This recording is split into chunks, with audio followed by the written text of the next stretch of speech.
Bonjour et bienvenue à tous, c'est Ancapostic pour une nouvelle vidéo. Aujourd'hui, quel setup? On va faire un podcast Lego où on va construire la grande vague d'Okusai.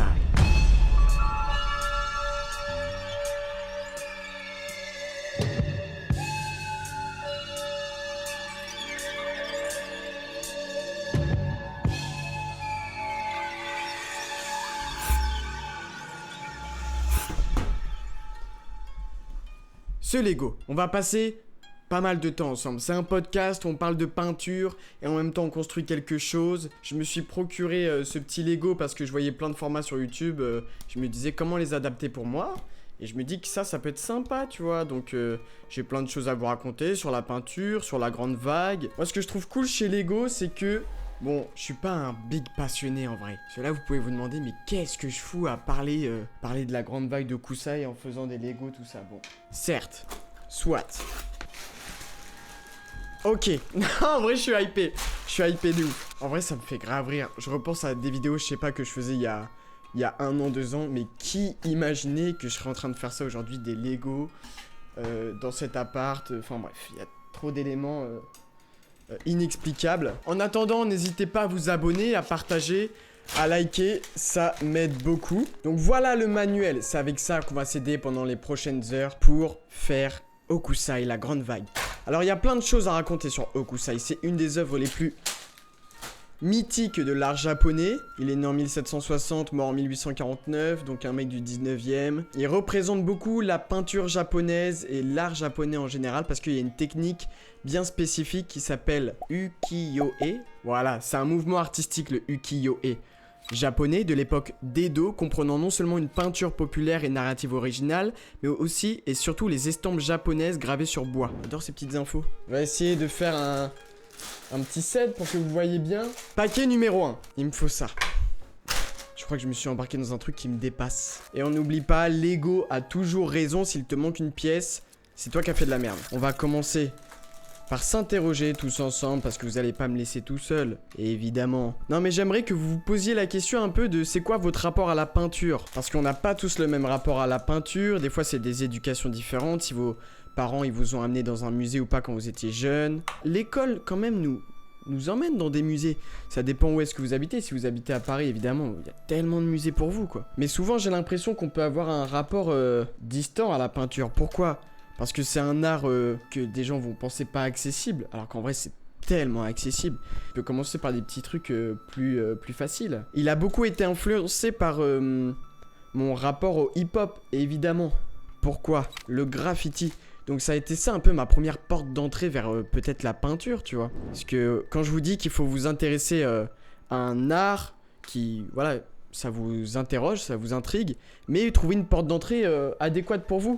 Et quand même, le graffiti, c'est quand même un art super récent dans l'histoire de la peinture, mais qui a tellement pris de place et qui a tellement de valeur aujourd'hui. Mais c'est une bonne manière d'entrer dans le monde magnifique de la peinture, tu vois. Et c'est quand même aussi un art très populaire dans le sens... que tout le monde peut le faire. C'est quoi? C'est dans la rue. Bon, faut pas taguer tous les murs, évidemment, sinon vous allez vous prendre des amendes. C'est un art très accessible que tu peux observer juste en te baladant dans la rue, tu vois. Et ça, c'est quand même incroyable. C'est gratuit, donc les gens qui se demandent « Ouais, mais la peinture, faut l'amuser, ça coûte cher, machin... pour t'intéresser. » Non, tu te balades dans la rue, c'est gratuit. Hein. Donc là, je vous explique en fait le plan. Je suis en train de faire, il me semble, le fond. Et après, je vous en dis un peu plus sur cette peinture légendaire. Il y a un truc un peu... j'ai envie d'employer un terme, mais je sais pas si c'est le bon. Cathartique? Que veut dire cathartique? En littérature ou en art, ça fait référence à l'idée de libérer des émotions refoulées et d'atteindre un certain équilibre ou une compréhension plus profonde. Eh bah, je vais l'employer ce terme. Il y a un truc un peu cathartique à faire des Lego. Ne trouvez-vous pas? Parce que tu te concentres sur une chose à la fois et tu renoues un peu avec ton toi enfant, quoi. Et merde, ça fait du bien. Donc ça, on met de côté. Ça fait du bien de faire des vidéos où on réfléchit pas trop. Enfin là, on réfléchit, mais... Entends-tu? Pour vous faire un peu d'histoire de Okusai, je vous propose de faire un timelapse, comme ça j'avance, et une voix off qui explique qui est Okusai et la grande vague, ce que c'est. Maintenant, Katsushika Okusai, 1760-1849, est un artiste japonais majeur de l'époque d'Edo, célèbre pour ses estampes ukiyo-e. Il a été peintre, dessinateur et graveur et a produit une œuvre immense comptant des milliers d'images. Hokusai s'est intéressé aussi bien aux paysages qu'aux scènes de la vie quotidienne et aux thèmes mythologiques. Il est reconnu pour son sens du mouvement, du détail et de la composition. Tout au long de sa vie, il a changé de nom artistique, signe de son évolution créative constante. La Grande Vague de Kanagawa est son œuvre la plus célèbre. Elle a été réalisée vers 1830-1831. Cette estampe fait partie de la série 36 vues du mont Fuji. Elle représente une vague gigantesque, prête à engloutir des barques de pêcheurs. Au second plan, le mont Fuji apparaît petit mais immobile. Le contraste entre la vague menaçante et le mont Fuji symbolise la puissance de la nature. Les pêcheurs illustrent la fragilité humaine face aux éléments. La composition est dynamique avec des lignes courbes très marquées. Le bleu de Prusse, alors nouveau au Japon, renforce l'intensité visuelle. La vague ressemble presque à une griffe, accentuant la tension dramatique. Cette œuvre a profondément influencé les artistes occidentaux. Aujourd'hui, la Grande Vague est un symbole universel de l'art japonais. Quand je vous dis qu'il faut trouver une manière accessible pour apprécier la peinture, laissez-moi vous donner un exemple. Hokusai, il a fait un type d'œuvre qui s'appelle les shunga. Et les shunga, en fait, c'est des peintures érotiques. Voilà. Peut-être si vous avez regardé des mangas, des hentai, des sombres animés comme ça, vous n'êtes pas sans savoir que des fois dans les scènes de hentai japonais, il y a des trucs avec des tentacules. Vous la voyez cette scène sûrement. Ouais. Ça vous dit pas quelque chose? Donc est-ce que c'est inspiré directement des shunga de Hokusai, qui est un petit coquin? Et apparemment, de ce que j'ai lu, les scènes érotiques, c'était... comment dire, c'était pas censuré, c'est pas comme maintenant où c'est vraiment un peu bizarre de faire des trucs comme ça ou quoi. Mais apparemment c'était quand même apprécié, c'était un peu humoristique, tu pouvais te moquer, tout ça. Et ce que je trouve dingue un peu avec les peintures japonaises, regardez, vous voyez, c'est tellement pas le même style de peinture, de traits que la peinture occidentale ou américaine. C'est des traits beaucoup plus fins, beaucoup plus précis. Vous voyez quand même, c'est pas pareil. Je vous mets deux œuvres, l'une à côté de l'autre, qui ont été peintes à la même époque. Vous voyez bien que c'est pas pareil. Chaque pays, chaque continent a un peu sa pratique artistique et ses codes, son style, de ce qu'on peut voir dans d'autres pays, quoi. C'est quand même cool, non? Tout de suite, un plan de moi qui a fini l'œuvre d'art.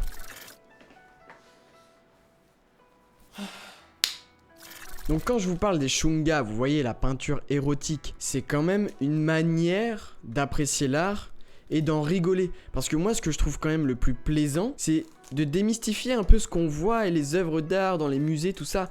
Donc évidemment, ça représente des trucs de dingue, estimés à des millions d'euros pour certaines œuvres. Ça reste des gens qui ont peint des scènes, peut-être dans leur atelier. Enfin, je sais pas, c'est pas si élevé spirituellement que ça, je sais pas. Mais moi, j'aime bien un peu démystifier le truc quand tu vois des performances contemporaines, quand tu vois des sculptures, tout ça. Non, mais c'est un travail de dingue, évidemment. Mais tranquille, quoi, c'est de la peinture, on n'est pas en train de révolutionner la physique quantique ou je sais pas quoi. Et il y a un peu ces images sur les réseaux sociaux qui tournent, où tu vois des statues...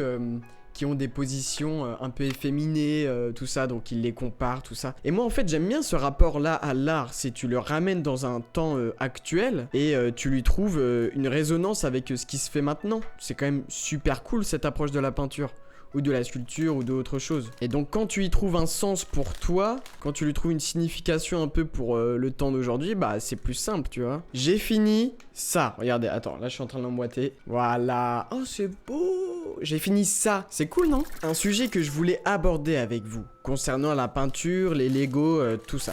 Tout ce qui nous intéresse aujourd'hui. Vous vous rappelez peut-être, j'avais fait une vidéo sur les cartes Pokémon. Et un peu une des réflexions qui m'était passée par la tête, c'est de me demander si, est-ce que c'était des œuvres d'art? Et moi, ma take un peu, c'est de dire que oui, ça en est complètement. Et pourquoi je dis ça? Bon, déjà, je suis en train de faire la vague d'Hokusai, peut-être une des plus grandes œuvres de l'histoire de l'humanité, du Japon du moins. Donc ouais, c'est un peu des œuvres d'art, t'as un truc créatif. Et évidemment, ça te libère ton esprit créatif. Mais... pour moi, ça a vraiment le potentiel d'œuvre d'art, tu vois. T'as quand même des artistes qui ont fait des œuvres d'art totalement en Lego. Tu vois, c'est pas des reproductions de peinture comme je suis en train de faire, mais vraiment des œuvres d'art originales. Et moi, ça m'intrigue, ça m'intéresse, ça m'interpelle. Voilà. Oh, c'est si long après. On va faire un cut. Hein. Ah, mais je me suis trompé. Ouais, voilà, c'est pour ça. Lego a toujours raison. De quoi j'ai parlé, là? Ah oui, si, les Lego, c'est des œuvres d'art. Oui, oui. Non mais oui, voilà, ma réponse c'est oui pour moi. Après ça dépend parce que là, est-ce que je suis en train de faire une œuvre d'art? Bah... quand même Hokusai quoi. Donc ouais, j'ai l'impression que je suis en train de faire une œuvre d'art, mais elle est pas originale, elle est reproduite en version Lego, donc je sais pas à quel point on peut la considérer comme une œuvre d'art. Il y a quand même un parallèle à faire entre les cartes Pokémon et les Lego dans cette dimension artistique. Tu vois certaines cartes Pokémon, tu sais que c'est des œuvres d'art à part entière, quoi. T'as des dessinateurs qui ont bossé dessus pour faire les dracs au feu. Je vais redire ce que j'ai dit dans la vidéo précédente, mais et je trouve que là c'est un peu ça, quand vous voyez comment les mecs ils font les Lego, comment ils se prennent la tête pour construire tout ça. Pour moi c'est vraiment des artistes en fait. Et j'aime bien un peu ces débats qui questionnent ce qu'est l'art, ce que sont les œuvres, ce que sont les artistes. Je vous en ai déjà parlé, mais je vous le redis. Il y a un livre qui résume très bien ça, c'est Introduction à la philosophie de l'art. Et en fait, ça analyse plein de concepts artistiques, comment l'art a évolué, comment le concept d'artiste a évolué, parce que c'était pas le même il y a 500 ans et aujourd'hui. Aujourd'hui, enfin, voilà, le monde il a changé aujourd'hui, tu vois. Et moi, j'ai une autre position, voilà, à tenir. C'est, moi je pense... À chaque fois, les youtubeurs, ils se demandent « Non, mais je suis pas un artiste, je suis créateur de contenu, influenceur, je sais pas quel terme me mettre. » Les gars, vous êtes tellement des artistes. Enfin, quand je vois nos héros nationaux que sont Squeezie, McFly et Carlito, tous ces belles personnes, les Cypriens, les Amixem, pour moi c'est clairement des artistes. Et je trouve qu'il y a un peu une confusion sur ce qu'est un artiste, ce que doit être un artiste, ou un mec d'internet, un youtubeur, tout ça. Et en fait, quand tu regardes des choses qui n'étaient pas considérées comme des œuvres d'art, très intéressant ce que je suis en train de dire, prenez des notes. Ce qui n'était pas considéré comme des œuvres d'art il y a 200 ans, comme la photographie. La photographie... C'est tiré du livre ce que je suis en train de dire. La photographie au début c'était pas considéré comme un art. Donc oui, ils méprisaient un peu les... Est-ce qu'on les appelait les photographes à l'époque? Je sais pas. Mais parce que ils disaient que tu faisais que reproduire la nature. Enfin, ce que tu voyais devant toi, donc il n'y avait pas un geste créateur intéressant comme position, tu vois. Franchement, à l'époque, il y a débat. Parce qu'aujourd'hui, tu te poses pas la question de est-ce qu'un photographe, c'est un artiste ou non. Bien sûr que c'est un artiste. Mais comme il y avait ce truc de tu ne fais que reproduire le réel tel qu'il est, on voyait pas la dimension de oui, mais le cadrage, la mise en scène, la lumière, la photo au bon moment, tout ça. Peut-être on prêtait pas attention à tous ces petits détails qui font le geste artistique, et ben on se disait que non, la photographie, les photographes c'était pas des artistes. Et je suis en train de faire ce parallèle là par rapport aux youtubeurs aussi en fait. Je voulais en parler depuis longtemps parce que prenons position. Et oui, pour moi les youtubeurs c'est clairement des artistes, mais je pense qu'il y a une ambiguïté, vous savez pourquoi ? Parce qu'on les compare beaucoup peut-être à des gens de la télé. Franchement, quand tu vois certaines personnalités sur internet faire des vidéos, pour moi c'est clairement juste des présentateurs. C'est des Stéphane Bern, c'est des mecs qui ont été à la télé pendant longtemps. Et est-ce que eux, les gens de la télé, on pouvait les qualifier comme des artistes? On s'est jamais trop posé la question, j'ai l'impression. C'était des présentateurs télé, tu vois. Le terme, il était peut-être plus... adéquat pour eux. Je repense à ce que font tous les youtubeurs que je kiffe. Quand je les regarde dans le blanc des yeux, à travers mon écran, je me dis quand même, c'est des artistes. Dans la conception des jeux, dans tellement de trucs, tu vois. Pour moi, c'est tellement un geste artistique. C'est même évident, en fait, je comprends même pas. Mais je trouve ça fou, tu vois. En ce moment, il y a toujours ce débat de le terme créateur de contenu, vidéaste, youtubeur. Youtubeur, je trouve ça super cool comme terme. Parce que je me considère comme youtubeur, moi. J'ai entendu quelqu'un l'autre jour qui disait que tu peux pas te considérer comme youtubeur tant que c'est pas ton métier. Oui, mais un peintre... Si c'est pas son métier, il peut se considérer comme peintre, même si c'est pas son taf à plein temps qui gagne pas sa thune avec, tu vois. Et ce contre-argument qui était exposé dans la vidéo de McFly et Carlito, Bailan, Nico, j'ai adoré. Ce contre-argument est super cool. Est-ce que pour vous, un mec qui fait des vidéos sur YouTube, mais qui gagne pas sa vie, qui n'est pas très connu, mais qui fait des vidéos régulièrement, mais qui tourne à peu près à 50 vues par vidéo ou 100, est-ce qu'il peut se considérer comme youtubeur? Est-ce qu'il peut dire je suis youtubeur ou alors il dit mon activité c'est YouTube? Est-ce qu'il a une autre activité qui lui permet de vivre? Et le RSA. Ouais, le RSA. Ouais. Le RSA? Moi je dirais youtubeur c'est quand t'en vis. C'est mon feeling à moi. Youtubeur c'est genre tu vis de YouTube. Ouais. Donc t'es youtubeur. Ouais, ok, maintenant c'est un mec qui fait de la musique, un passionné de musique, mais il n'arrive pas à en vivre. Est-ce qu'il est musicien? Ouais. Ouais, parce que la... Bon comparatif. Très bon. Et je sais pas. Parce que la musique, ouais. Non, Imaginons non, Est-ce qu'il fait de la musique Non, t'as ou raison. il est musicien? On va Si le mec dire... passe sa vie il fait beaucoup de vidéos sur YouTube chaque semaine et tout, depuis des années. T'es sûr c'est c'est quand sa t'en vis? passion, ouais, il est youtubeur. C'est terrible de quantifier ou de t'attribuer un titre en fonction de ton revenu ou de ton professionnalisme. Moi, je pense qu'avant que je sois danseur professionnel, je pense que j'étais déjà danseur. Mais c'est vrai que ça fait toujours un petit truc quand t'as un contrat, quand t'as ton salaire, les heures d'intermittence, les spectacles, les tournées, administratifs, monter ta compagnie, l'URSSAF, France Travail, les AEM, les coupes budgétaires, Rachida Dati, le Louvre, les bijoux de la couronne. Dites-moi ce que vous en pensez sur les artistes, la nomenclature. En France, on a un truc sur la nomenclature, je vous parle de vocabulaire là, mais qui est précieux pour nous. Parce que on n'aime pas appeler un chat autre chose. Un chat est un chat. Non, mais on aime bien trouver des mots adéquats. Le bon mot pour définir la bonne chose. Je trouve ça précieux ce qu'on a en France par rapport à ça. Et donc oui, trouver le bon terme pour les youtubeurs, les présentateurs, les cadreurs, les maquilleurs. C'est important. Bon, j'ai bien avancé sur le Lego. J'ai fait une petite pause au niveau de la caméra parce que vraiment c'était trop long. Il y avait tout le fond à remplir et c'était très répétitif. Donc je vous ai épargné. Mais, tada! Pas mal, non? Là, on commence à bien voir la vague. Tu sais, c'est tous les trucs comme ça là qui étaient loin à remplir. Donc là, on va pouvoir continuer ce petit podcast. Super. Un des trucs que je kiffe le plus avec la peinture, avec le dessin, avec les arts graphiques, c'est quelque chose que les danseurs ne peuvent pas faire. C'est donner vie, tout simplement, à ce que tu as dans la tête. Parce que les danseurs, t'as beau t'exprimer avec ton corps, essayer de faire une mise en scène.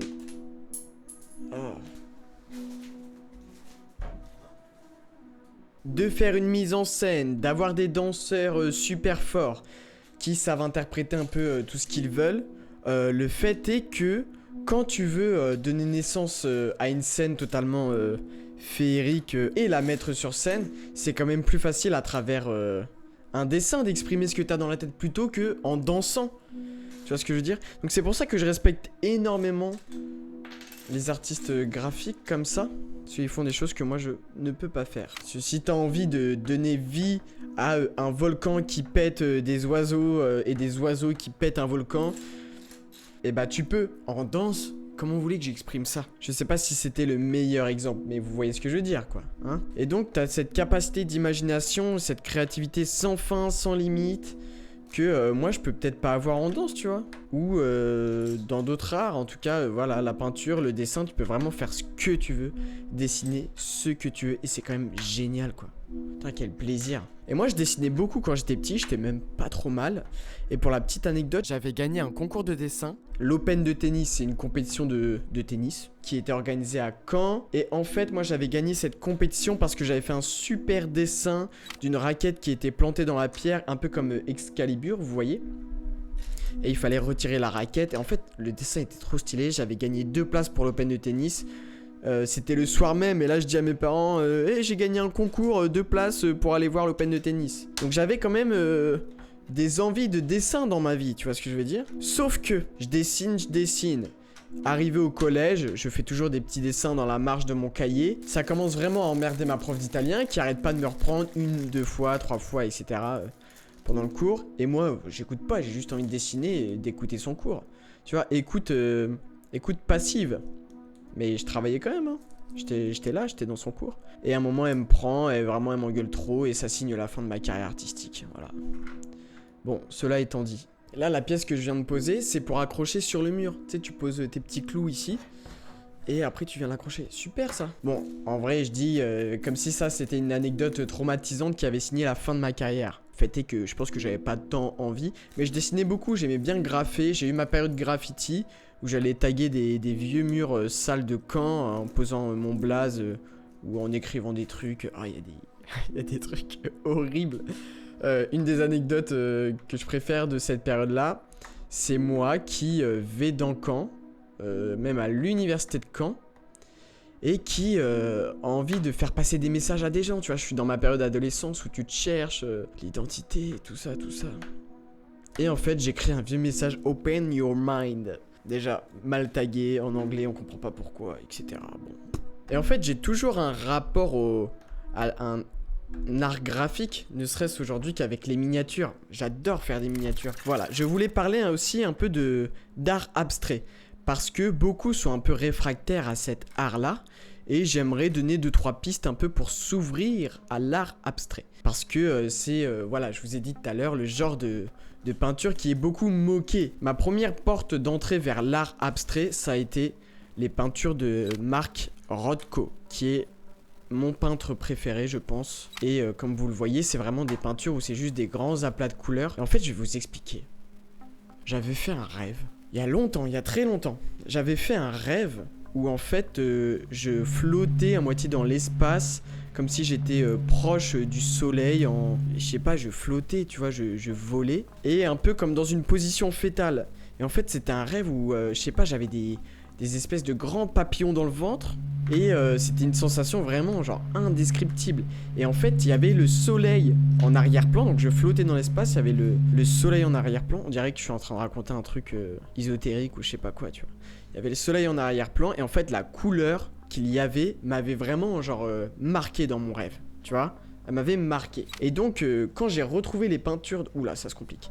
Les peintures de Mark Rothko, surtout celle que je suis en train de vous montrer, et bah c'était exactement cette couleur qu'il y avait dans mon rêve. Et donc bah j'ai trop kiffé, je me suis dit putain, bah, ok, je commence à kiffer l'art abstrait. Et après j'ai regardé ses autres peintures, je suis allé le voir en vrai, il me semble que c'était dans un musée à New York, j'en ai aussi vu dans un musée au Canada. Non, c'était à Washington il me semble.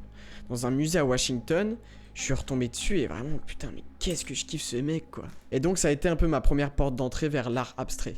Et puis, j'y ai trouvé une forme de sérénité là-dedans. Moi, ce que je kiffe dans l'art abstrait, c'est comment ça pose ton cerveau. Et je vais faire un parallèle. Je sais pas si vous allez l'apprécier, ce parallèle. Dans le sens où, est-ce que vous allez le comprendre, être d'accord avec moi? Je sais pas. L'art abstrait, c'est comme... un bon film ou une bonne émission dans laquelle t'as pas besoin de réfléchir, juste tu regardes, tu as des sensations et c'est tout.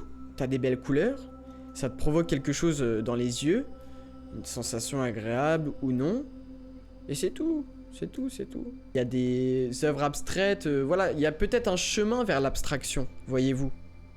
Un chemin où il n'y a pas de raccourci, dans le sens où tu peux pas tout de suite apprécier du Malevich sans avoir goûté à Picasso. Mais waouh, mais qu'est-ce que je parle bien? Parce que Picasso, c'est quand même ultra accessible, très populaire, tout ça. Bah ouais, mais c'est quand même...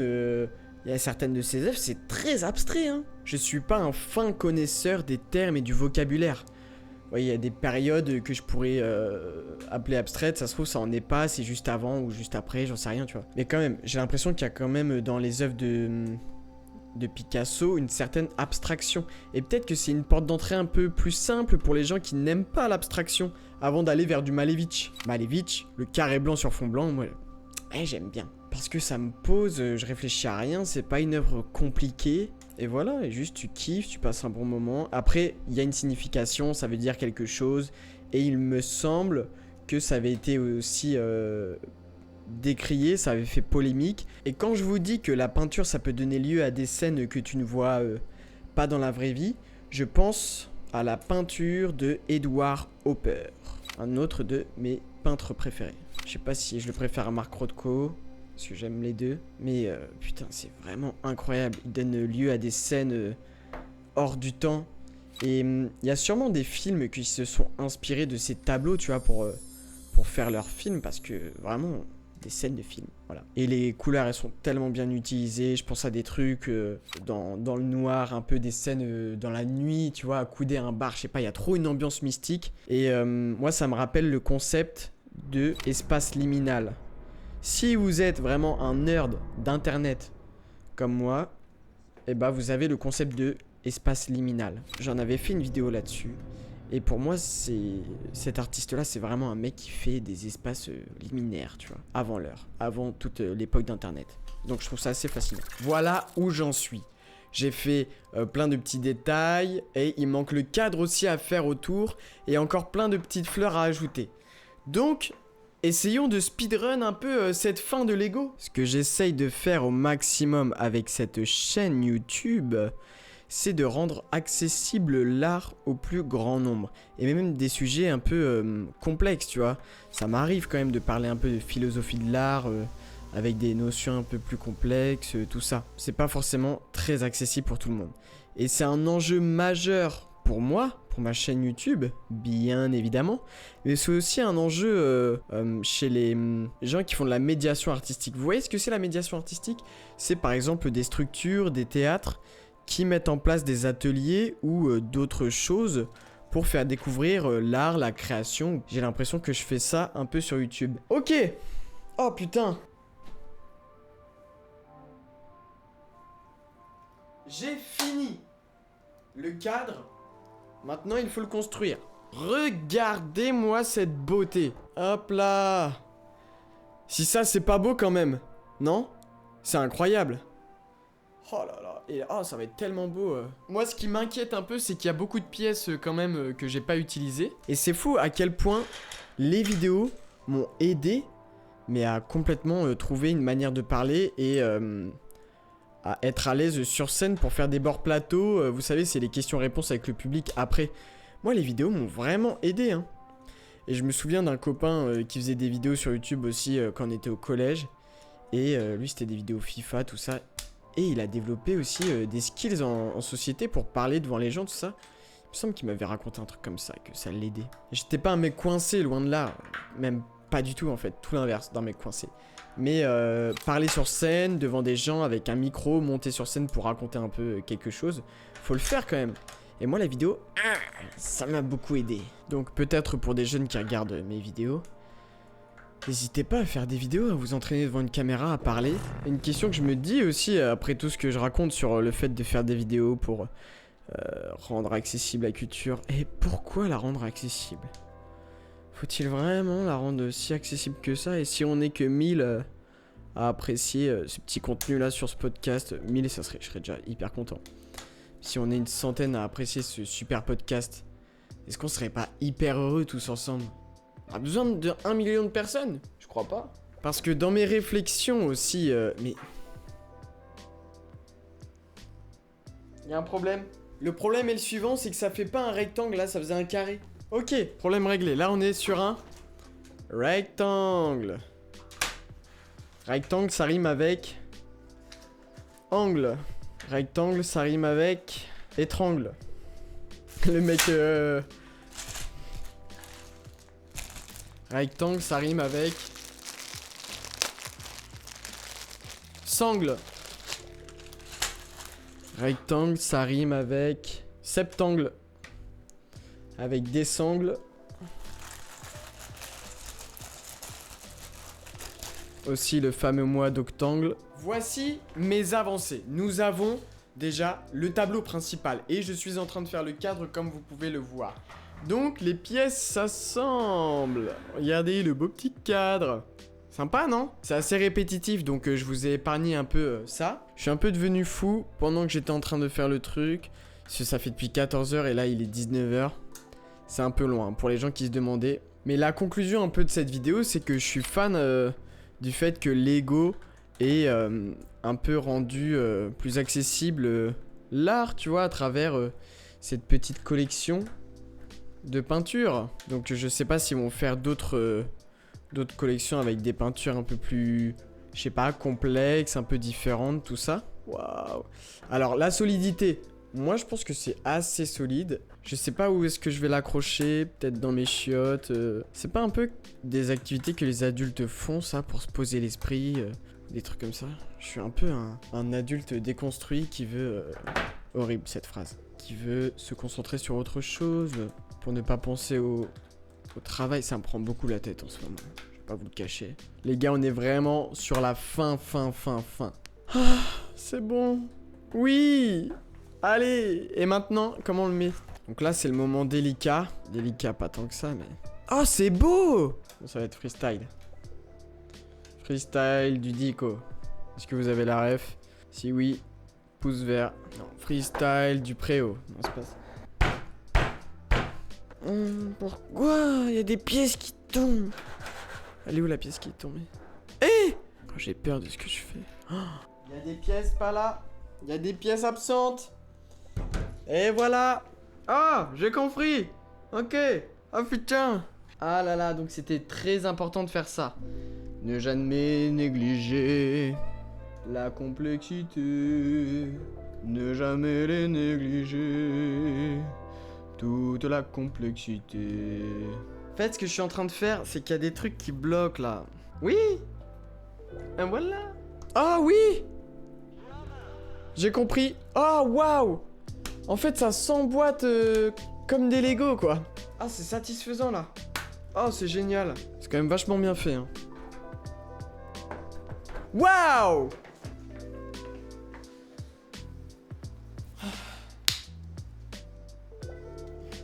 Merci à tous d'avoir suivi cette vidéo. C'était Ancapostique pour un podcast culture, Lego, machin. Et c'est beau là, Okusa et en peinture là. Ça rend trop bien. Allez, bisous tout le monde. Merci.